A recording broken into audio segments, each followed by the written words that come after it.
Hello everyone, this is Ashley Tucker. Thank you for joining me today. Today I have the perfect Christmas Eve card to share with you. It is a spinner card and shaker card featuring some little Sugarplum fairies. This card is actually inspired by the sentiment. As soon as I saw the Sugarplum Dreams stamp in the tabbed Sentiments holiday stamp set, I knew that I wanted to make a Sugarplum fairies card. So I started brainstorming ideas for the card, and I immediately thought of the Mama Elephant stamp set Little Fairy Agenda. The tiny little fairies in this stamp set are perfect for this card. And then when I thought of that, I was like, well, why don't I do one of my spinner cards? The first thing you saw that I did was I stamped 8 of the fairies onto some Neenah Classic Solar White cardstock with my Gina K Designs Jet Black Amalgam ink, and then I flipped that paper over in my Misti so that I could stamp the same 8 fairies on the other side, so that I'll have a total of 16 fairies. I didn't end up needing all 16 fairies, but I needed pretty close to that. So I like to stamp a good amount, and then I like to stamp a little bit more than I know that I need so that I have a little extra in case I'm wrong about the amount that I need. I colored in the fairies with my Copic markers, and I'm going to be using a lot of blue markers. I wanted these fairies to look very much like winter fairies and almost like they are covered in ice. Even when I colored in the skin on these fairies, I mixed in a blue marker so that the skin has a really blue tone, and then I added a blush with a light blue marker as well. Like always, I have the marker caps off to the side so that you can see the colors that I'm using, and right now I'm going to turn on some music so that you can just sit and relax and enjoy the rest of the coloring.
When I finished the coloring on these, I ran it through my scan and cut in order to cut out all of these little fairies. For the background, I cut a piece of Bristol Smooth paper to 5.5 by 5.5, and I'm going to be blending on that with a few different colors of Distress Oxide ink. The colors that I used are Tumbled Glass, Broken China, and Stormy Sky. It did take a little bit of time to build up that color, especially with the Tumbled Glass, which is a really, really light blue. I kept the darker colors on the edge of the panel so that I could create a vignette look. I sprinkled some clean water onto the panel, and because this ink reacts with water, it will actually lift up some of that ink off the page, and once I let it sit for a little while, I soaked up that water with a paper towel and it soaks up some of that ink with it. I took out the MERMAID LAGOON Tangled Waves stencil from Brutus Monroe and I taped it on top of that panel, and I'm just adding some unicorn white pigment ink around the edges so that just a little bit of that design will show up. Using a number 2 round watercolor brush, I took some Pearl Aqua Pigment paint and I just splattered some of that along the panel. And because I'm using such a small paintbrush, I will have really nice small droplets. I'm going to be needing a lot of different rings for this card because it is a spinner card. So these first 2 are cut out of some white cardstock, and I used my Hero Arts Infinity Circle die set. And for this I used the 3 3/4 inch circle and the 3-inch circle in order to make 2 rings. I glued these 2 rings together with my Gina K Designs Connect glue, and this piece is actually going to act as kind of a buffer in between my spinner and my card. I took that ring and I glued it onto the background panel for my card, and I just kind of eyeballed where the center of the panel was. The great thing about using liquid adhesive is you do have a second or two to kind of adjust if you're not perfectly centered. This next ring was also cut out of white cardstock, and I used the 3 3/4 circle die as well as the 2 1/4 circle die. I cut a circle out of some acetate and I glued it onto the back in order to create my shaker window. I doubled up a really long piece of foam tape and then I cut it so that it was really thin, and then I used that circle that's already glued onto my background panel as a guide so that I could place that foam tape in order to make my shaker. This last ring was made out of some plastic that I found on some packaging. You want to find something that's sturdy enough to be your spinner. In order to cut that, I used the 4 1/2 inch circle die and the 3 1/4 inch circle die. Next, I started to fill up my shaker area. The first thing that I added was some really large clear glitter, and that glitter I actually got from Michael's, and I think I got it in the kids section. Next, I took out this sequin mix from Hero Arts, which is called Snow and Berries, and I added the big snowflakes from that. And then I took out this sprinkle mix from Lucy's Cards, which are these tiny little snowflakes, and I added just a few of those. I closed that up with my shaker window, and then I made sure to press down really well on the foam tape so that none of those little shaker bits can fall out. I wanted to really dress up this shaker frame and make it look really icy and snowy and very wintry, so I thought I would just cover it with snowflakes.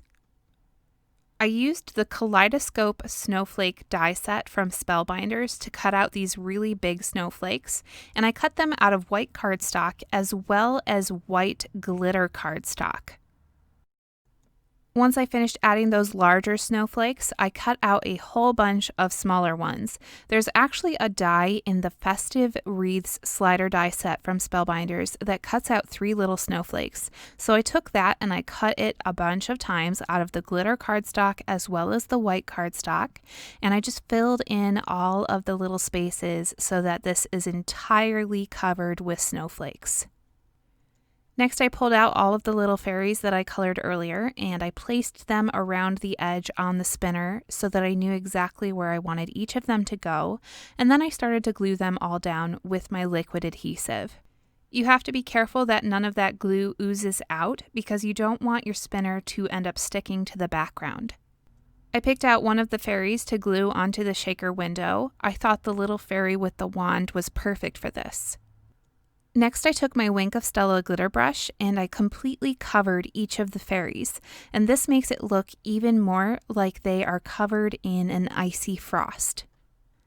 I added foam tape to the back of that panel and I popped it up onto a 6x6 card base, and you can see the front of the card base is a piece of Gina K Designs in the navy cardstock, which is my favorite dark blue cardstock.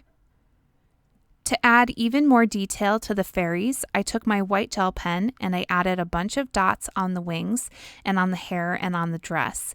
And these little dot details make the fairies look even more like they are sparkling. It's a really small touch, but I think small touches like these really make your card special. For the sentiment, like I said earlier, this is the thing that inspired the entire card.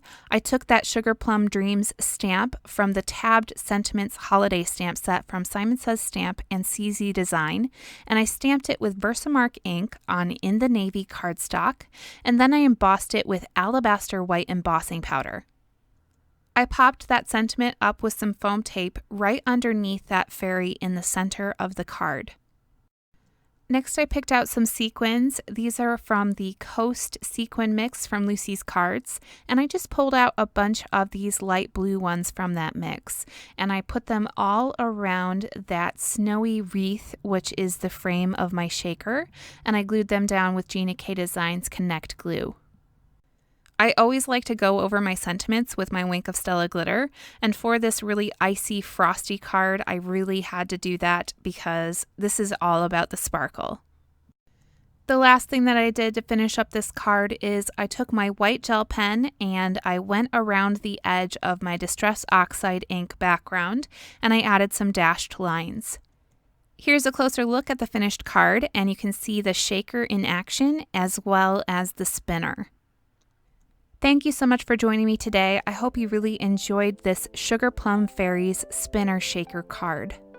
I have all of the supplies that I used in order to make this card listed in the description down below. Remember that anytime you use one of those links, you're helping to support my channel at no extra cost to you. If you enjoyed watching, don't forget to like, comment, and subscribe. I do new videos every single week, and I'm going to be back with another one really soon. Again, thanks for watching, and I'll see you next time.